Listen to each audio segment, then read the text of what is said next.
বিসমিল্লাহির রহমানির রহিম। আচ্ছা, উপাঙ্কে অস্থির ভিতরে ঊর্ধ্ববাহুর অস্থিগুলা অলরেডি পড়া হয়েছে। এখন পড়বো হলো নিম্নাঙ্গের অস্থিগুলা। আচ্ছা, নিম্নাঙ্গের অস্থিগুলো দুই ভাগে ভাগ করা হয়েছে। একটা হলো স্থনি অস্থিচক্র, আর হলো তোমার নিচের যে পায়ের অংশ, ফিমার, টিবিয়া, ফিবুলা, এগুলা। আচ্ছা, প্রথমে পড়বো হলো শ্রোণী অস্থিচক্র। আচ্ছা, শ্রোণী অস্থিচক্র যেখান থেকে আমরা পায়ের হাড়গুলো হয়েছে শুরু হয়েছে, ফিমার যেখান থেকে শুরু হয়েছে তার উপরে। আচ্ছা, প্রথমে একটু ছবি অ্যাড করার চেষ্টা করি। আচ্ছা, প্রথমে বলে রাখি, এখান থেকে তেমন কিছুই পড়ার নেই। তুমি যদি অ্যাডমিশন স্ট্যান্ডার্ডে কথা বলো বা এমনিতে, এগুলো থেকে তো তোমার ব্রড প্রশ্ন তো ইয়েতে আসবেই না এইচএসসিতে তোমার। আর তোমার অ্যাডমিশন টেস্টেও যে খুব ইম্পর্টেন্ট বলতে সব পড়া লাগবে না। যেমন ধরো কোশ্চেন এরকম আসতে পারে, হাইস্ট এরকম সবচেয়ে কঠিন যদি কোশ্চেনও করে, সেক্ষেত্রে এরকম কোশ্চেন যে নিচের কোনটি শ্রোণী অস্থিচক্রের অস্থি নয়। ইলিয়াম, ইসিয়াম, পিউবিস তিনটা তোমার শ্রোণী অস্থিচক্রের অংশ। তো সাথে আরেকটা থাকবে, বলবো যে নিচে কোনটি এটা নয়, বা অন্য একটা কোশ্চেনের সাথে মিক্সড করে দেওয়া থাকবে।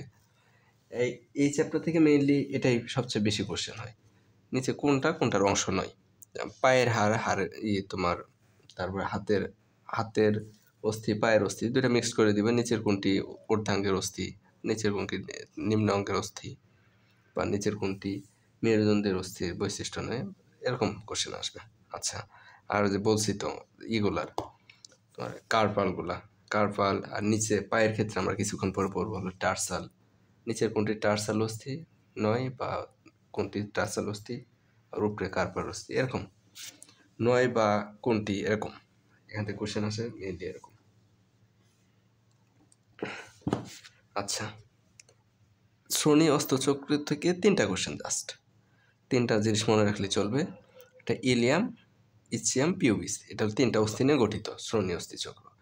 আর ইলিয়াম, ইসিয়াম, পিউবিস তিনটা এক জায়গায় মিলিত হয়ে একটা কাপের মতো, একটা পেয়ালার মতো অংশ তৈরি করে, যেটাকে বলা হয় এসিটাবুলাম। ওইটার ভিতরে তোমার ফিমারের মস্তক যুক্ত থাকে, গর্তের ভিতরে ফিমারের মস্তক থাকে। জাস্ট একটুকু পড়াশোনা শেষ এই জায়গা থেকে। আচ্ছা, এখান থেকে আর কিছু পড়ার নেই।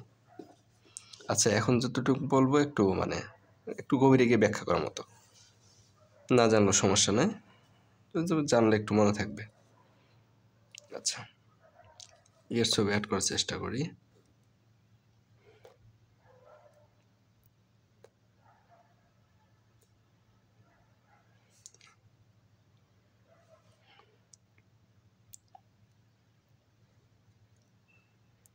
ছবি আঁকায় যদিও তেমন ভালো না। আচ্ছা, তাও এমনি হোক। মনে করো যে এরকম একটা শ্রোণী অস্থিচক্র।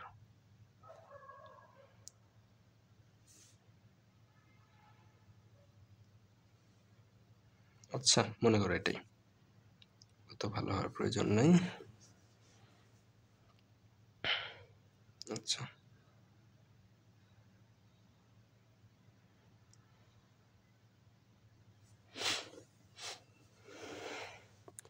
এখানে তোমার থাকবে হলো ইয়ের অস্থিগুলা।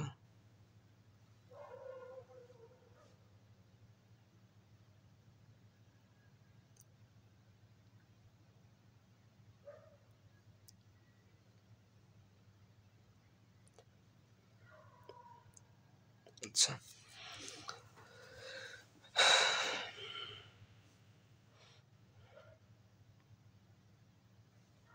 মনে করো এরকম। আচ্ছা, হয় নাই যদিও ছবি।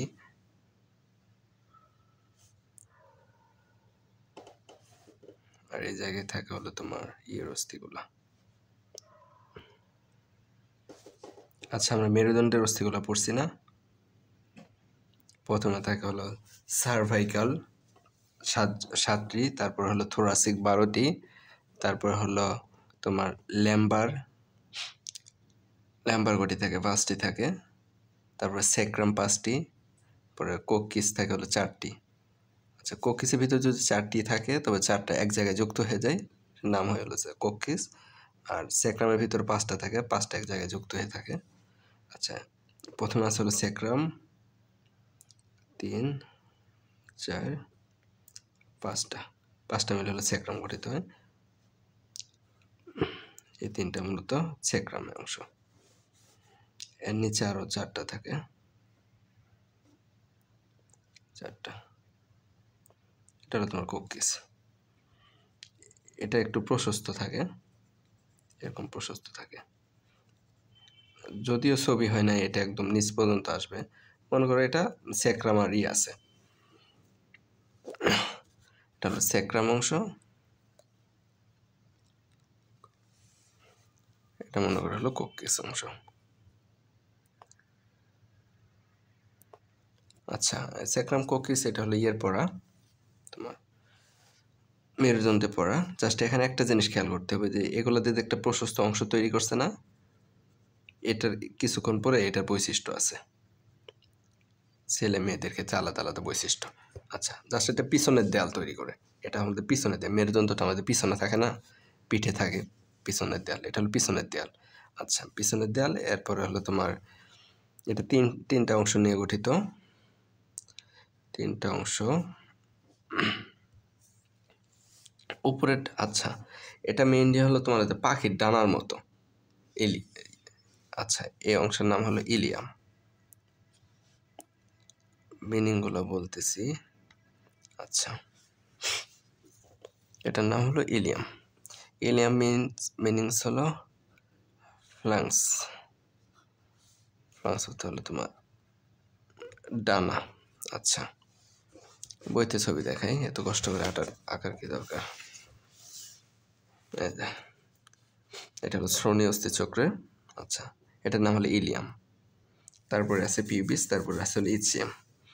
উপরের অংশ হলো ইলিয়াম, যেটা হলো পাখির ডানার মতো, এরকম পিছন থেকে ধরো এই পাশে তোমার আছে, মেরুদণ্ডে অস্থি আছে উপর থেকে এই সাইড থেকে শুরু হয়েছে তোমার ইলিয়াম। ইলিয়ামটা অনেকটা থাকে, চ্যাপ্টা অস্থি থাকে, বাঁকানো, একটু প্রশস্ত, একটা পাখির ডানার মতো। আচ্ছা, পাখির ডানা মেলালে যেরকম হয়, কোনো পাখি দুইটা ডানা এরকমভাবে করছে, সেক্ষেত্রে যেরকম হয় সেরকম।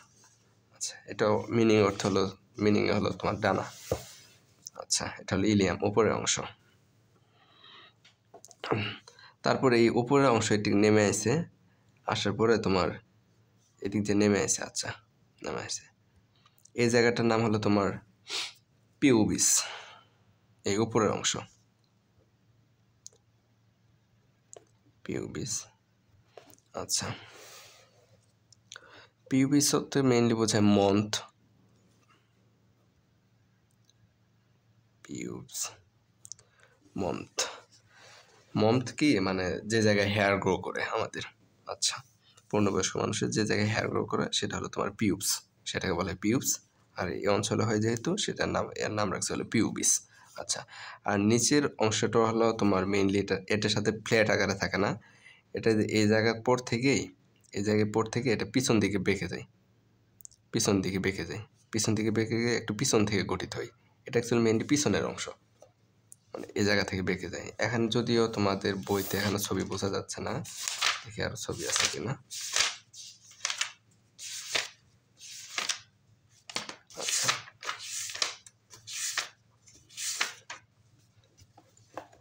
এই জায়গায় একটু বোঝার কথা। আচ্ছা, এটা হলো তোমার এলিয়াম, ডানার মতো, এটা উপর দিকে আছে, এই উপরের অংশ, এটা হলো তোমার হলো পিউবিস, তোমার, হ্যাঁ, পিউবিস, এটা হলো তোমার পিউবিস।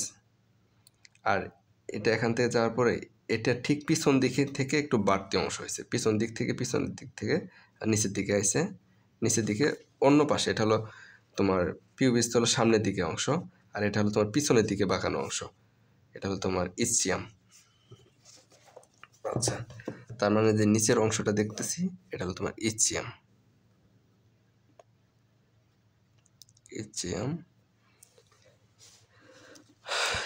ইসচিয়াম হলো তোমার মেইনলি বোঝায় হিপ জয়েন্ট, যেটা হিপ জয়েন্ট। আচ্ছা, আমরা যে বসে থাকি না, যে কোনো চেয়ারে বসে থাকি, মেইনলি আমাদের ফুল বডি বসে থাকে হলে যে ইসচিয়ামের উপরে, এই অস্থিতার উপরে আমরা বসে থাকি। তো এটা তো মানে একটু তীক্ষ্ণ অংশ, আমরা ব্যথা পাওয়ার কথা হাড়ে, কিন্তু ব্যথা পাই না।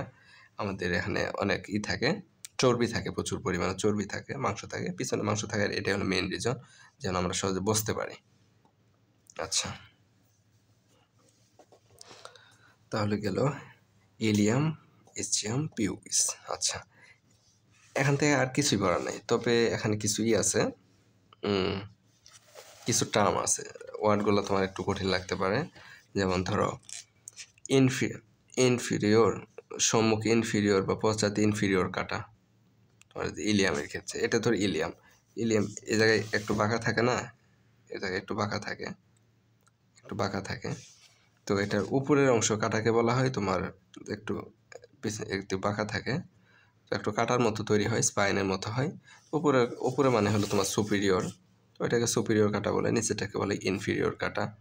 আচ্ছা, তারপরে যে বিভিন্ন ফসা গঠিত হয়, আমি ফসা কি সেটা ব্যাখ্যা করছি, মানে এখানে বোঝা যায় কারণ ফসা একটা প্লেটের মতো হয়েছে, থালার মতো হয়েছে, পাখির ডানা তো এরকম কিছুটাই, উপরের দিকে উঁচু, চারপাশে উঁচু, আস্তে আস্তে ভিতরের দিকে আসতো নিচ, একটা ফসা তৈরি হয়েছে, একটা প্লেটের মতো তৈরি হয়েছে, এগুলোকে ফসা বলে। আচ্ছা, আরেকটা আছে হলো যে গ্লুটিয়াল রেখা, এটা মেইনলি ইয়ের অংশ। আচ্ছা, যখন পেশি বলবো সেখানে আছে গ্লুটিয়াস পেশি যুক্ত হওয়ার জন্য তোমার গ্লুটিয়াল রেখা থাকে। আচ্ছা, পিউবিস। আচ্ছা, এখানে আরেকটা হলো তোমার যে রেমি হলো তোমার যে শাখা, যেখান থেকে পিছন দিকে এটা চলে গেল না, ইসচিয়াম তৈরির জন্য সামনে থেকে পিছনের দিকে তৈরি হলো না, ইসচিয়াম তো একদম নিচের অংশ, তো মাঝখানে যেটা চলে গেছে পিছন দিকে, এটা হলো তোমার রেমি বা শাখা। রেমি মিনিং হলো শাখা। আচ্ছা, এখানে আর কি, আচ্ছা এরপরে এখানে একটা জিনিস দেখাই, এই জায়গা থেকে ভিজুয়ালাইজ করা পসিবল না, তবে এই জায়গায় দেখো। আচ্ছা, এটা তো হলো তোমার ইলিয়ামের অংশ, ইলিয়াম প্লেটের মতো এর দিকে আছে, তার ইলিয়াম এরটুকু আছে মনে করি ইলিয়াম, তারপরে এখানে মাঝখানে যে উদ্গত অংশ, এটা আমরা বলছি পিউবিস। আচ্ছা, ইলিয়াম আর পিউবিস যে জায়গায় মিলিত হয়েছে সেটা ঠিক পিছন থেকে তৈরি হয়েছে, তোমার একটা শাখা তৈরি হয়েছে, এটার নাম হলো তোমার ইসচিয়াম। তবে তিনটার যেটা জংশন, যেটা মেন জয়েন্ট, ওই জায়গায় হলো তোমার একটা গর্তের মতো, এই গর্তটার নাম হলো, গর্ত বলতে এটা হলো সবচেয়ে বড় গর্ত, হাড়গুলোর মধ্যে সবচেয়ে বড় গর্ত, মানে যে জায়গায় হাড় যুক্ত হয়। আমরা তো জানি যে ফিমার হলো মানবদের সবচেয়ে বড় অস্থি, আর এর মাথা হলো সবচেয়ে বড়। হিউম্যানাসের ক্ষেত্রে মাথা তো একটু ছোট পড়ছি, হাতের অস্থি যেহেতু একটু ছোট, তো ফিমার হলো সবচেয়ে বড় অস্থি, সে কারণে এর মাথাটাও একটু বড়। তো বড় হওয়ার জন্য বড় একটা বাটির মতো গর্ত প্রয়োজন হয়, তো এই জায়গায় গর্ত তৈরি করে। আচ্ছা, এই জিনিসটার নাম কি? এই গর্তটার নাম হলো তোমার ফোরামেন, যেহেতু এটা গর্ত সেহেতু ফোরামেন থাকবে, তবে সেই অনুযায়ী নামকরণ। আচ্ছা, এই গর্তটার নাম হলো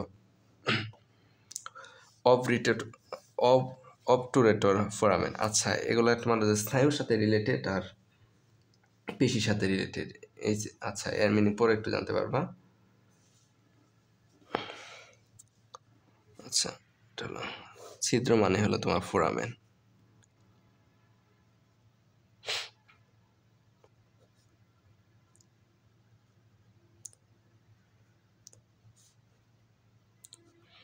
লেখা যদিও ভালো না। আচ্ছা, তাহলে এই জায়গায় তোমার একটা থাকে, গর্ত থাকে, প্লেটের মতো থাকে, সেটাকে বলা হয় এসিটাবুলাম। আচ্ছা, এই যে জায়গায় তোমার ফিমারের মস্তক যে গর্তের ভিতরে যুক্ত হয়ে আছে। আচ্ছা, আরো কোনো ছবি আছে দেখানোর মতো?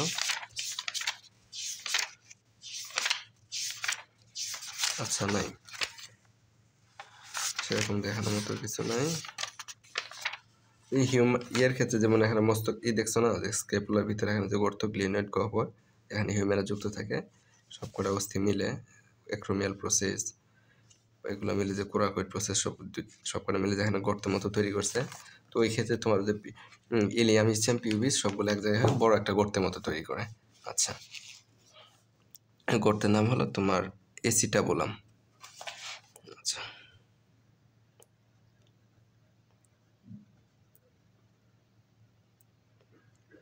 আচ্ছা, অ্যাসিডটা আমরা তো জানি অ্যাসিড কোনটা, অ্যাসিটিক অ্যাসিড, ভিনেগার। ভিনেগার বললাম মানে হলো তোমার বাটি, অ্যাসিড রাখার বাটি, তোমার যে বিকারের মতো, যেটা ভিতরে অ্যাসিড রাখি সাধারণত কম ইয়ার। এমনিতেই তো ভিনেগার তো কম পিএইচ মান, খাওয়ার মতো। আচ্ছা, এরকম বাটির মতো অংশ, সেখান থেকে নাম রাখছে হলো অ্যাসিটাবোলাম, যেটার ভিতরে তোমার ফিমারের মস্তক যুক্ত থাকবে। আচ্ছা, এখান থেকে আর তেমন কিছু পড়া নাই। আচ্ছা, আরেকটা কথা বলছে যে শ্রোণী অস্থি চক্রের কাজ। এখানে তোমার যে নিম্নাঙ্গের অস্থিগুলো থাকে, আমাদের জনন গ্রন্থিগুলো আছে, জননাঙ্গ থাকে। তারপরে এটাকে আরেকটা নাম হচ্ছে হলো বস্তি গঠন। বস্তি, আচ্ছা বস্তি মানে কি? অ্যাকচুয়ালি এটা বস্তি না অস্থি, একটু বানানে। আচ্ছা, বস্তিরও মিনিং আছে, এটা আমরা যেটাকে বলি বস্তি, যে মানুষ থাকে। আচ্ছা, বস্তি মানে হলো তোমার বসবাস করা জায়গা, বস্তি। কোটর মানে কি? কোটর মানে হলো তোমার যে গোলাকার অংশ কিছু বোঝা, কোটর। আচ্ছা, মানে কোটর বলতে হলো পাখির বাসা, যেগুলা কোটর, পাখির বাসাগুলোকে মেইনলি কোটর বলা হয়। আচ্ছা, বস্তি কোটর বসবাস করে। এটা তোমার যে পিছন থেকে এরকম, তো ইলিয়াম তো হলো বড় অংশ, পাখির ডানার মতো। তারপরে পিছন দিকে চলে গেছে তোমার ইচিয়াম, সামনের দিকে আছে হলো পিউবিস, একটা পাখির ডানার মতো অংশ তৈরি করছে, নিজ দিয়ে গড়ত, পাখির ডানার মতো, পাখির বাসার মতো। সে কারণে এটার নাম হচ্ছে বস্তি কোটর। আচ্ছা, আর এখানে কি কি থাকে? মূত্রাশয় থাকে, আর আমাদের যে জননাঙ্গ, যেটা অন্ত্রের নিম্নাংশ আমাদের শরীরে, সেটা থাকে। আচ্ছা, এখান থেকে জাস্ট কয়েকটা জিনিস খেয়াল রাখবা। জাস্ট ইলিয়াম, ইচিয়াম, পিউবিস, এই তিনটা অস্থি আমাদের শ্রোণী অস্থি চক্রের অংশ। জাস্ট একটু জানলা, আর তিনটা মিলে অ্যাসিটাবোলাম নামে একটা গহ্বর তৈরি করে, যেখানে তোমার ফিমারে মস্তক যুক্ত থাকে। জাস্ট একটু জানলেই হবে এখান থেকে, আর কিছু জানা লাগবে না। আচ্ছা, এখানে আরেকটা জিনিস ইম্পর্টেন্ট। এখন যেহেতু কোশ্চেন হয় হলো নিচের কোনটি সঠিক, নিচের কোনটি সঠিক নয়, মানে এরকম কোশ্চেন আসতে পারে। আর হ্যাঁ, এই টাইপের কোশ্চেন আসে বর্তমানে হিউজ পরিমাণে। সো এদিকে একটু খেয়াল রাখতে হবে। আর সে অনুযায়ী এখানে নিচে পুরুষের শ্রোণীচক্র আর মহিলার শ্রোণীচক্রের ভিতরে কিছু চেঞ্জ আছে, পার্থক্য আছে। আচ্ছা, সেটা একটু এখন আলোচনা করি। আচ্ছা,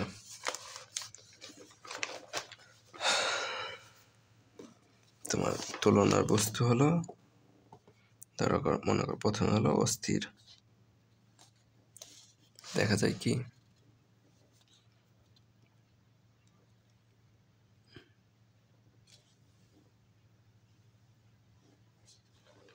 আচ্ছা, অস্থির গঠন, তারপরে হলো পেলভিসের ছিদ্র,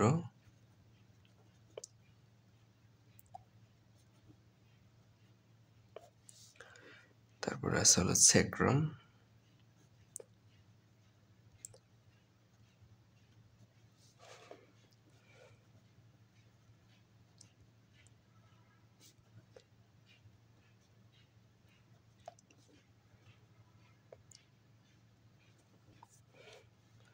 পিউবিস সিম্পাইসিস, আর অ্যাসিটাবোলাম।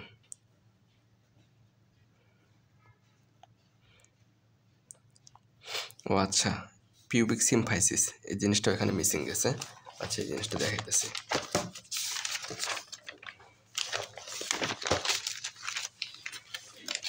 আচ্ছা, মেনলি শ্রোণী অস্থিচক্র মেনলি দুইটা অস্থি নিয়ে গঠিত। এখানে যে আমরা তিনটা নাম পড়লাম না, যে ইলিয়াম, ইচিয়াম, পিউবিস, তিনটা অস্থি, তারপরে এই পাশে তিনটা, তাহলে এই পাশে তিনটা, তাহলে মনে শ্রোণী অস্থিচক্র 6টা অস্থি দিয়ে গঠিত। সেরকম না, অ্যাকচুয়ালি ইলিয়াম, ইচিয়াম, পিউবিস শুরুর দিকে আলাদা থাকলেন, তো মানুষ একটু বয়স বাড়ার পরে দুইটা, সবগুলো এক জায়গায় হয়ে যায়, তিনটা অস্থি এক জায়গায় হয়ে যায়।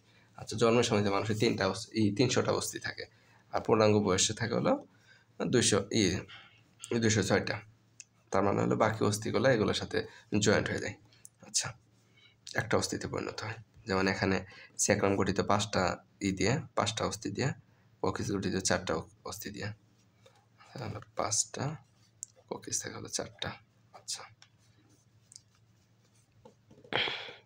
আচ্ছা, এই জায়গাটার নাম হলো তোমার পিউবিস সিম্পাইসিস। পিউবিস সিম্পাইসিস,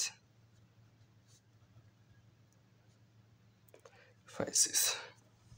আচ্ছা, পিউবিস বলতে এটা মানে পিউবিসের, এটা হলো পিউবিস, উপরে যেহেতু এটা পিউবিস এই পাশে পিউবিস, এটা হলো তোমার পিউবিস। আচ্ছা, এটা তো আমরা চিনি। এখন সিমফাইসিস, সিম এটা মেইনলি আছে আমরা বলছি না সিমবায়ন্ট, অ্যান্ডোসিমবায়ন্ট, তোমার যে ইয়ের ভিতরে থাকে, তোমার হাইডার ভিতরে যে ক্লোরো ভিরিডিসিমা, যেটা ক্লোরোহাইডা ভিরিডিসিমার ভিতরে যে তোমার শৈবালটা থাকে, ওখানে যেটা অ্যান্ডোসিমবায়ন্ট। সিমবায়ন্ট মানে হলো তোমার যে একসাথে বসবাস করা। আচ্ছা, সিম মানে হলো, সিম মেইনলি আছে হলো সিন থেকে, সিন অর্থ হলো টুগেদার, টুগেদার। পিউবিস যে জায়গায় দুই জায়গায় হয়েছে, টুগেদার হয়েছে, পিউবিস সিমফাইসিস। ফাইসিস অর্থ হলো তোমার, ফাইসিস বায়োলজিক্যাল ক্ষেত্রে সব জায়গায় কীরকম ক্ষেত্রে বা সিমফাইসিস ফাইসিস ওয়ার্ডটা ইউজ হয় যে জায়গায় সমতল, সমতল জাতীয়, সেক্ষেত্রে তোমার যে ফাইসিস অর্থ ব্যবহার করা হয়। একটা দুইটা তল, তল জাতীয় যেগুলো সমতল সেক্ষেত্রে ফাইসিস ইউজ করা হয়। আচ্ছা, তাহলে পিউবিস, পিউবিসের সমতল অংশ, দুইটা সমান সমতল অংশ এক জায়গায় হয়, সেটার নাম হলো সিমফাইসিস, পিউবিক সিমফাইসিস। আচ্ছা,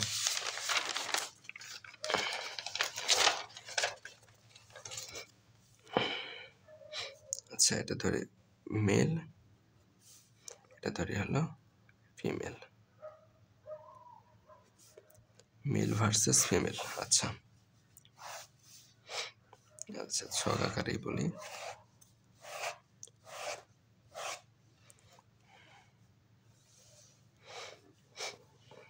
আচ্ছা, অস্থির গঠন তোমার হিউম্যান বডির ক্ষেত্রে দেখবা, সব কিছুর ক্ষেত্রে, যেমন ধরো আমাদের লাংসের ক্ষেত্রে বলি, যেমন মেয়েদের তুলনায় ছেলেদেরটা বড় থাকে, সব ক্ষেত্রেই। তোমার ইয়ের ক্ষেত্রেও, যকৃতের ক্ষেত্রেও দেখো না, ওখানে সাইজ দেখবা সম্ভবত 1.4 থেকে 1.8 কেজি নাকি সম্ভবত এরকম ওজন আছে। আবার মেয়েদের ক্ষেত্রে হলো 1.2 থেকে 1.4, মানে যেখানে ছেলেদের শেষ হয়েছে সেখানে মেয়েদের হলো হাইয়েস্ট ম্যাক্সিমাম, প্রায় অনেক ক্ষেত্রেই, যেখানে ছেলেদের নিম্ন আর সেখানে মেয়েদের উচ্চ, এরকম। তো অস্থির গাঢ়ত্বর ক্ষেত্রেও ছেলেদেরটা মানে একটু গাঢ়ত্ব বেশি থাকে, ভারী থাকে, আকারে বড় থাকে। তো অস্থির গঠন, গঠন তুলনা করলে ছেলেদেরটা হলো তোমার ভারী এবং বড়, এরকম। তাহলে এটা হলো তাহলে মেয়েদের ক্ষেত্রে হালকা এবং ছোট, এটা হলো আকারের দিক দিয়ে। আচ্ছা, পেলভিসের ছিদ্র। আচ্ছা, পেলভিসের ছিদ্র মেইনলি দুই পাশে আমরা পাখির বাসার মতোই করলাম, নিচের দিকে যে ছিদ্র সেটা বলা হয় পেলভিসের ছিদ্র। আচ্ছা, পিউবিস, ইলিয়ামিসিয়াম পিউবিস। আচ্ছা, নিচের দিকে ছিদ্র। আচ্ছা, এই ছিদ্র তোমার জাস্ট একটা তুলনা করা, ছেলেদের ক্ষেত্রে তো আমরা, তোমার ছেলেরা তো গর্ভধারণ করে না, বাচ্চা হয় না, কিন্তু আমাদের মায়েরা গর্ভধারণ করে বাচ্চা হয়। আর নর্মাল ডেলিভারির ক্ষেত্রে যাতে বাচ্চা যেন ভালোভাবে হতে পারে, সেক্ষেত্রে সৃষ্টিকর্তা সেজন্য ওদের পেলভিস ছিদ্রটা অনেক বড় করে দিচ্ছে যাতে বাচ্চা ডেলিভারি হতে পারে। আর ছেলেদের, পুরুষের ক্ষেত্রে তো তোমার বাচ্চা ডেলিভারি হয় না, সে কারণে তোমার পেলভিস ছিদ্রটা একটু নিচের দিকে থাকে এরকম। আমাদের ক্ষেত্রে সংকুচিত থাকে, আর আমাদের মায়েদের ক্ষেত্রে তোমার এটা একটু প্রসারিত থাকে।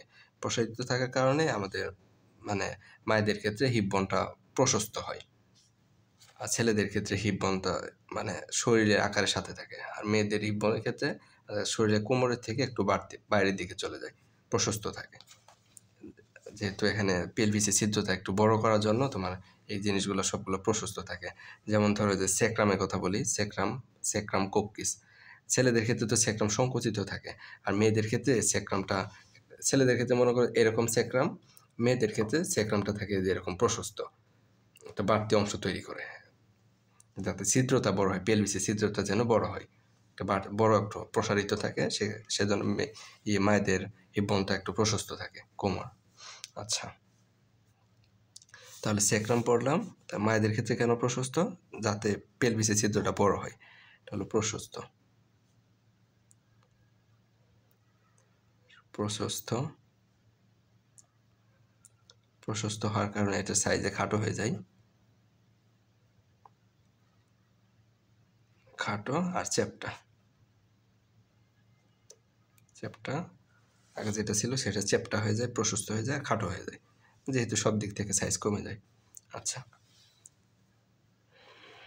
যেমন ধরো একই জিনিস দুইটা একই কলম ধরো একই গাঢ়ত্বের আছে, তো প্রশস্ত করা দরকার, সাইডে বাড়ানোর দরকার। মনে করো দুইটার উপরে চাপ দেওয়া হলো, চাপ দিয়ে প্রশস্ত করা হলো। ছেলেদের ক্ষেত্রে প্রশস্ত থাকে না, মেয়েদের ক্ষেত্রে প্রশস্ত দরকার। তো প্রশস্ত করলে কি হবে, জিনিসটা সাইজও কমে আসবে, কারণ যে বাইরে বাড়ানোর জন্য এই দিক থেকে উপরে উঠে যাবে, পরিমাণ তো একই।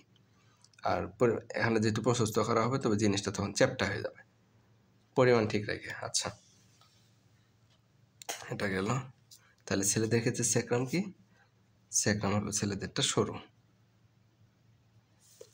আর মায়েদের ক্ষেত্রে প্রশস্ত, খাটো, চ্যাপ্টা। কিসের জন্য থাকে, যাতে পেলভিসের ছিদ্রটা তোমার মায়েদের ক্ষেত্রে বড় হয়, বড়, আর ছেলেদের ক্ষেত্রে ছোট। আচ্ছা, পিউবিক সিম্ফাইসিস,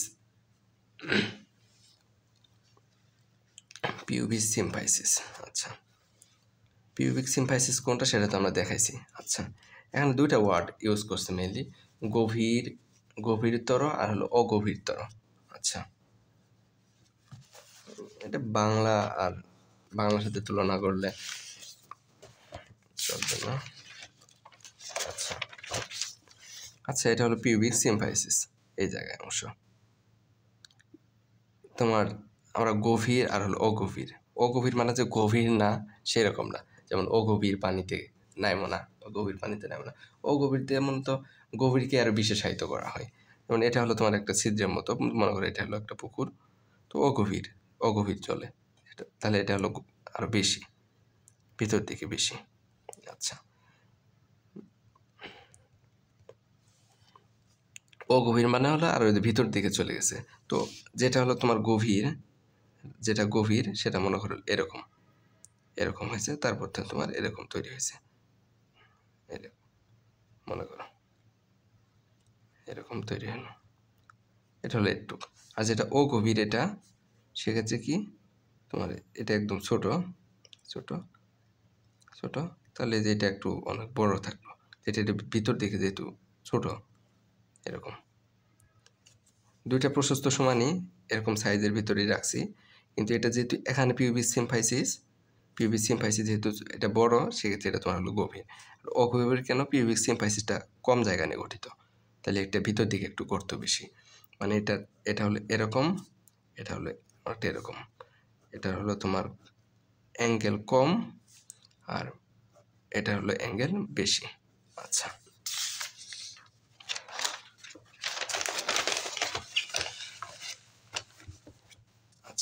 এটা হলো তোমার ছেলেদের ক্ষেত্রে অ্যাঙ্গেল কম আর মায়েদের ক্ষেত্রে অ্যাঙ্গেল বেশি। এটা হলো তোমার গভীর, এটা যদি গভীর ধরা হয়, কারণ পুকুর তো গভীর থাকে, পুকুর তার উঁচু থাকে না, তো দুইটা পুকুরের ভিতরে তুলনা করা হয়েছে, একটা গভীর আরটা হলো তোমার অগভীর। দুইটার ভিতরে তুলনা করতে যে কীভাবে তুলনা করবে, একটা উঁচু একটা নিচু এরকম ভাবে না, তো পুকুর তার উঁচু থাকে না। আচ্ছা আচ্ছা, এটা হলো গভীর, এটা হলো অগভীর হওয়ার কারণে তোমার এটা কোণটা কম হয়েছে। আচ্ছা, অ্যাঙ্গেলটা কম হয়েছে। আর এসিটা বললাম মেইনলি আমাদের বাইরে আমরা অর্ধাঙ্গের অস্থির ক্ষেত্রে কি দেখছি, হিউম্যারাস যে যুক্ত হয়েছে তোমার অর্ধাঙ্গে যে বক্ষ অস্থি চক্র, স্ক্যাপুলা আর ক্লাভিকল নিয়ে গঠিত করছে, তো আমরা দুই পাশে যুক্ত হয়েছে। আচ্ছা, বই থেকে ছবি দিয়ে দেখাই।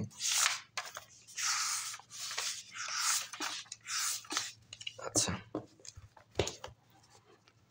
এটা ধরো আমাদের দুই পাশে তোমার হাতের ক্ষেত্রে এটা দুই পাশে একদম শরীরে এরকম যে শরীর ধরা হয়, একদম দুই পাশ থেকে তৈরি হয়েছে, একদম সোজাসুজি, এই পাশ থেকে এক পাশে একদম সোজাসুজি 180 ডিগ্রি। এটা সবগুলো তো একটু টানি হয়, একই রেখাতে থাকবে সব কিছু। আচ্ছা, রেখা বরাবর। তো ছেলেদের ক্ষেত্রে যেহেতু এগুলো সংকুচিত থাকে, তো এটা তোমার একদম সোজাসুজি বাইরে থেকে একদম সোজাসুজিভাবে যুক্ত হতে পারে। তো মেয়েদের ক্ষেত্রে যে আমরা পিছনে দেখলাম না, মায়েদের ক্ষেত্রে এটা তোমার প্রশস্ত হয়ে যায়, এগুলো তোমার প্রশস্ত থাকে। তো এটা যেহেতু পিছনে থাকে, মানে আগে যেহেতু তোমার দুই পাশ থেকে ধরো, মনে করো এটা হাড়, এটা আমাদের হাত, তোমার এটাও একটা হাত। তো ছেলেদের ক্ষেত্রে তোমার হাত এই সোজাত্তনে যুক্ত আছে, মনে করো দুই পাশ থেকে যুক্ত আছে। তো মায়েদের ক্ষেত্রে যেহেতু মানে পিছনের অংশটা প্রশস্ত থাকে, প্রশস্ত হওয়ার কারণে এটা এদিক বেড়ে যায়, বেড়ে যাওয়ার কারণে এই অংশটা সামনের দিকে চলে আসে, যেহেতু পিছন দিকে বাইরে গেছে। এমনিতে তো ছেলেদের ক্ষেত্রে এরকম, তো মেয়েদের ক্ষেত্রে যেহেতু পিছন দিকে বাইরে গেছে সেহেতু এই জিনিসটা একটু সামনে চলে আসে। আচ্ছা, এসিটাবুলামটা সামনের দিকে চলে আসে। আচ্ছা আচ্ছা, আর ছেলেদের ক্ষেত্রে যেহেতু সব কিছু বড়, অস্থি ভারী বড়, সেক্ষেত্রে এসিটাবুলামটা ছেলেদের ক্ষেত্রে বড়ই থাকে আর মায়েদের ক্ষেত্রে ছোট। আর আমাদেরটা হলো ছেলেদের ক্ষেত্রে হলো পার্শ্ব অভিমুখী, দুই পাশে।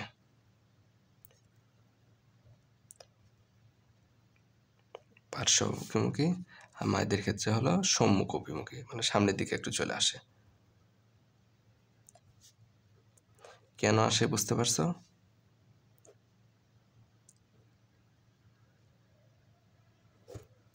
আচ্ছা, এখন গেল শ্রোণী অস্থিচক্রের ভিতরে পার্থক্য পুরুষ আর এর ভিতরে। আচ্ছা, এখান থেকে কোশ্চেন আসতে পারে, খুবই লজিক্যাল কোশ্চেন আসবে যে নিচের কোনটি সঠিক। যেমন কোশ্চেন এখান থেকে 3টা বৈশিষ্ট্য দিয়ে রাখবে, যেমন মেয়েদের শ্রোণী অস্থিচক্র সম্পর্কে নিচের কোনটি ভুল।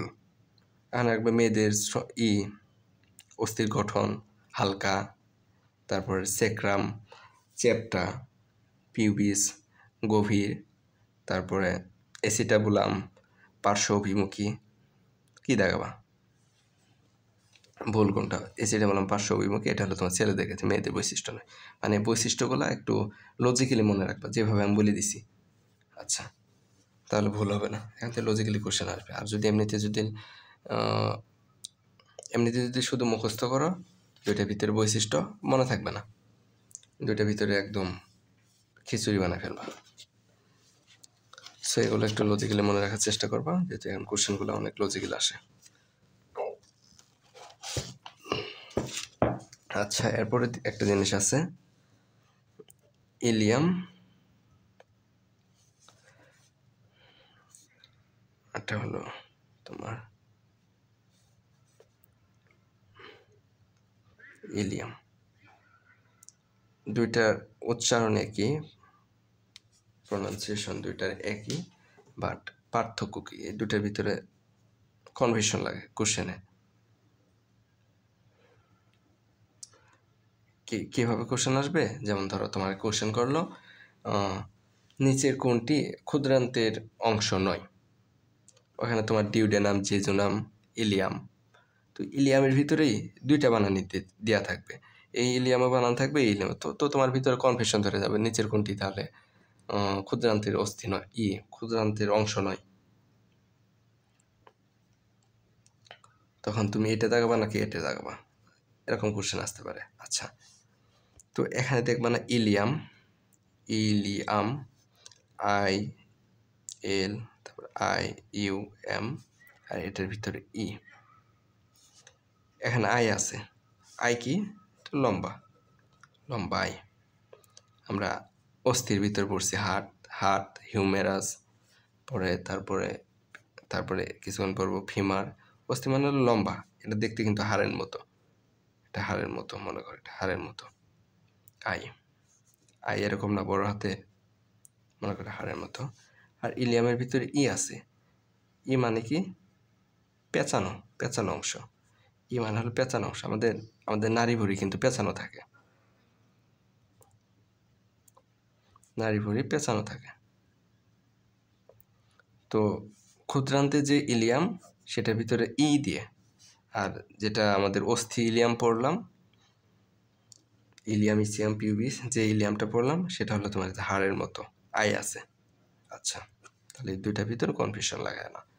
যেটার ভিতরে আছে সেটা হলো তোমার ক্ষুদ্রান্তে অস্থি, নাড়ি ভুঁড়ির অংশ, যেটার ভিতরে আয় আছে অস্থির মতো, সেটা হলো অস্থির অংশ। আর এর কিছু বৈশিষ্ট্য, যেমন নাড়ি ভুঁড়ি এটা ক্ষুদ্রান্তের অংশ, এগুলোর ভিতরে পার্থক্য তার পড়ার মতো কিছু না, এমনি এটা হলো অস্থি, এটা হলো তোমার পেশি নির্মিত।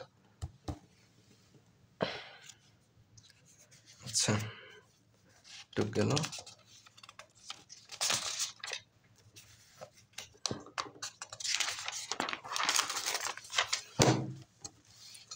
আচ্ছা, এরপরে পর্ব হলো নিম্নবাহু ফিমার। আচ্ছা,